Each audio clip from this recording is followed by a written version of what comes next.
교회력에 따른 PPT의 매일 말씀 묵상 2021년 3월 20일 토요일입니다.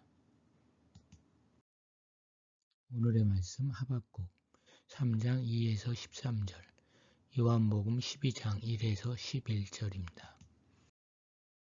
오늘의 말씀 첫 번째 본문 하박국 3장입니다.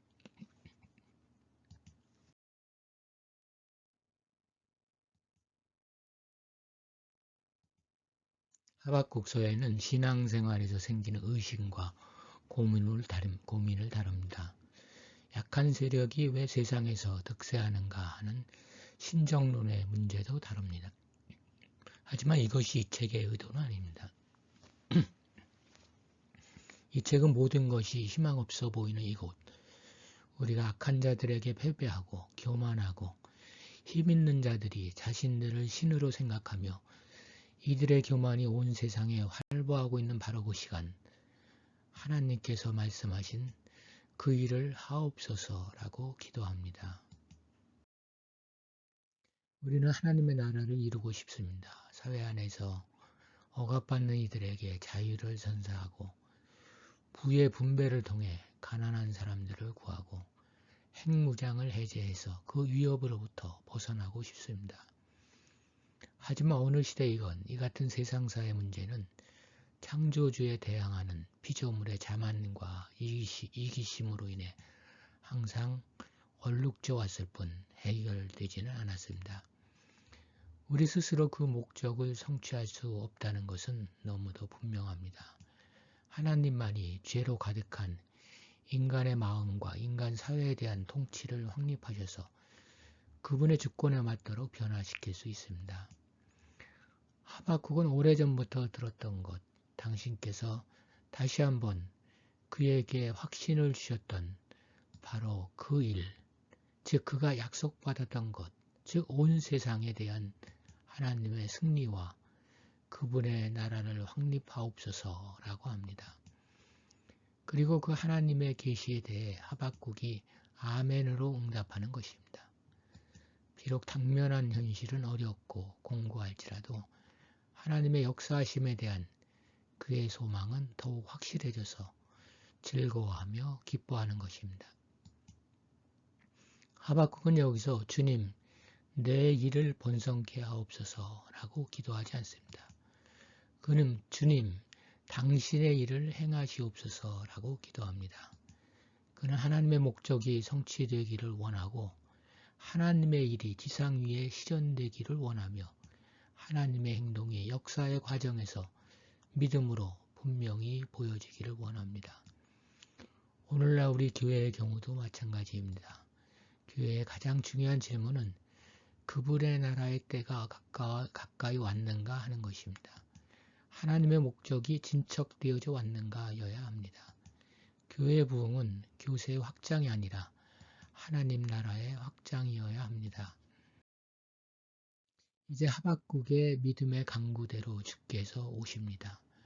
하나님께서 처음에 출애굽과 시내산에서 이스라엘과 더불어 자신의 일을 시작하셨던 그 옛날처럼 예언자의 환상 가운데 하나님은 한 번 더 시내반도의 남쪽 사막으로부터 오십니다. 하지만 이번에는 온 지상의 왕으로서 오십니다. 그분의 영광스러운 나타나심이 하늘을 덮고 온 세상은 찬미로 응답합니다. 그분은 찬란한 광채를 옷 입고 권능을 내뿜습니다.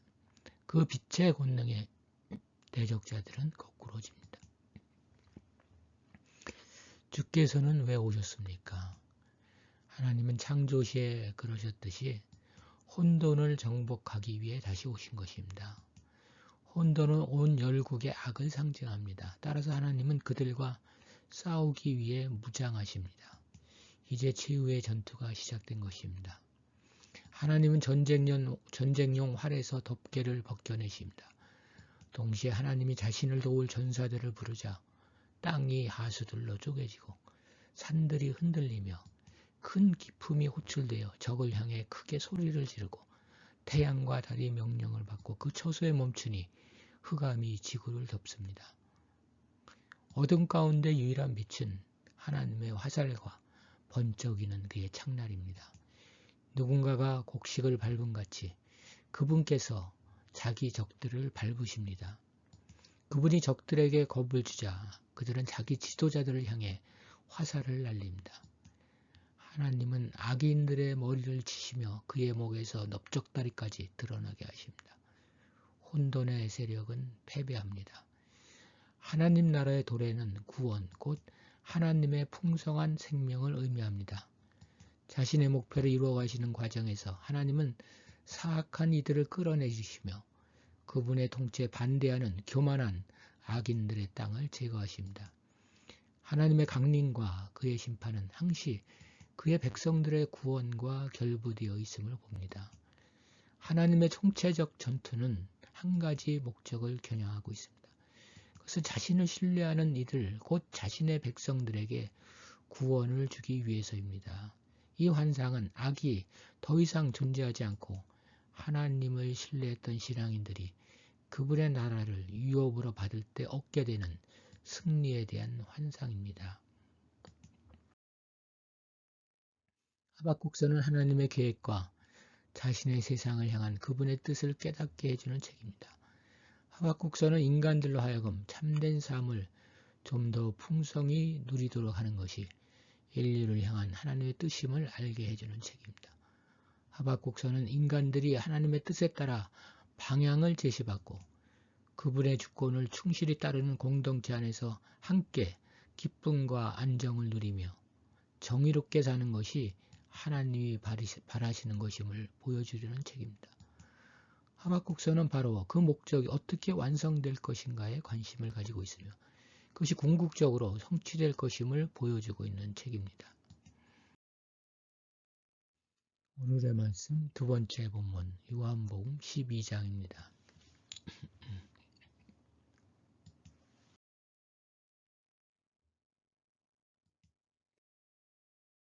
하박국이 기다리던 하나님의 강림은 예수께서 이 땅에 오심으로 현실화되었습니다.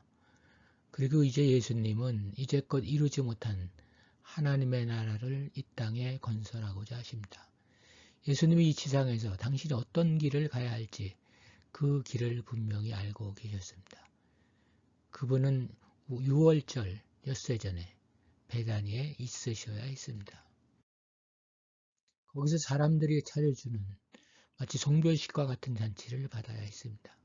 죽은 자 가운데서 살아난 나사로는 거기 있어 예수의 부활하심의 예표가 되어야 했습니다. 그리고 마리아의 향유로 기름 부음을 받아야 했습니다. 그것이 그의 계획이었습니다. 잘 찍은 졸업사진과 같은 느낌을 줍니다. 예수의 발에 향유를 부은 사건에서 우리의 관심은 그 여인이 누구인가, 그녀가 부은 향유는 얼마나 비싼 것일까 등입니다. 그러나 초점은 예수에게 맞춰져야 합니다. 십자가를 향하여 나아가는 예수의 길을 보여주는 사건이기 때문입니다. 그래서 향유는 얼마나 비싼가가 아니라 왜 부었는가를 이해해야 합니다. 나대는 북인도에서 수입된 매우 희귀하고 값비싼 향유였습니다. 한 근 1파운드 약 0.4kg의 향유 가격은 일용직 노동자의 1년치 급료인 300데나리온이었습니다. 순전하지 않은 나드는 100데나리온 정도였습니다. 무게를 늘리기 위해 대상들은 잎을 뿌리와 혼합하기도 했습니다. 마리아의 나드가 순전한 것은 나드의 잎과 새싹으로만 제조된 것이라는 말입니다. 하지만 나드가 기름을 뿌리에서 추출한다는 말도 있습니다. 나드의 향기는 붓꽃과 비슷했고 붉은색을 띠었습니다. 나드는 의료용 약재, 포도주 첨가물, 방향제 재료, 그리고 향수 등으로 사용되었습니다. 예수께 사용된 유향의 용도에 대해서 직접 예수께서 말씀하십니다. 그것은 그분의 장례용품이었습니다. 즉 그분은 죽을 것이고 그래서 부패를 막기 위해서 향유를 발라야 했습니다. 이 장면에서 유다에 대한 진정한 비난은 그가 예수를 팔고 돈 괴에서 훔쳐가는 도둑이라는 데 있지 않습니다. 그가 정말 비난받아야 할 이유는 죽음을 향하여 나아가는 예수에게는 전혀 관심이 없고 향유의 가격을 따지고 있는 속물이었기 때문입니다. 유다만이 아니었습니다. 대부분의 사람들은, 그리고 많은 사람들은 예수, 즉 인생의 길에 대해 관심이 없었습니다. 그들의 관심은 유다처럼 재물이고 나사로를 보러 온 큰 무리처럼 흥미있는 일이었습니다. 그들에게 예수는 없습니다. 여기 또 한 그룹의 사람들은 예수만이 아니라 나사로까지 죽이려 하였습니다. 이유는 그 때문에 예수를 믿었기 때문입니다. 그들에게 무리들이 예수를 믿는 것은 안 되었습니다. 예수를 따르는 사람이 늘어날수록 예수의 비판을 받는 자신들의 입지가 좁아지기 때문입니다. 이들은 자신들의 권력 유지 때문에 인류의 구원을 향한 예수의 진군을 막아섰고 남의 생명을 헌신짝처럼 여겼습니다. 자신의 길을 가는 사람은 멋집니다. 예수가 그런 분입니다. 우리도 우리가 가야 하는 길을 알고 그 길을 꿋꿋하게 걸어가는 것이 맞을 것입니다. 그런데 그렇지 못한 이유는 무엇일까요? 혹시 재물이나 권력 때문은 아닌가요? 기도하겠습니다. 오늘은 칼빈이 하박국 3장 주석서에 쓴 기도문을 보도록 하겠습니다. 전능하신 하나님, 우리는 항상 강한 적과 싸움하고 있지만 주님의 권능으로 보호되며 더구나 우리가 쉬고 있을 때에도 주께서 대신 싸우신다는 것을 알게 해 주옵소서.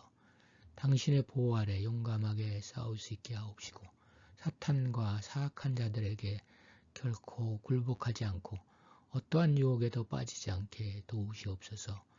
주께서 우리를 낮추시며 아무리 무서운 심판으로 전율케 하실지라도 확실한 희망을 저버리지 않게 하옵소서. 주님의 영원한 독생자를 통해 우리의 영원한 아버지가 될 것임을 약속하셨으므로 결코 변하지 않는 믿음으로 마침내 독생자의 피로 우리를 위해 얻어진 축복받는 안식에 이를 때까지 환난을 인내로 견디게 하옵소서. 아멘.